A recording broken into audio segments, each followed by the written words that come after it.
ఉన్నారు బాగా. నరేష్ గారికి కొంచెం అనుమానం ఎక్కువ.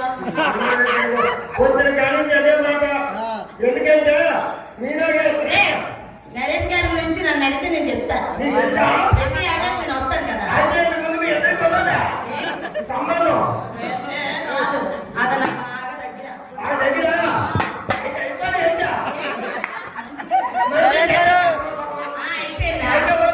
ఆయన ఇప్పుడు ఏమనలేదు, గదిలోనే ఏమైనా అంటారు. ఇది మాత్రం పక్క. సురేష్ బాగా మీకోసం చెప్తున్నాను బాగా.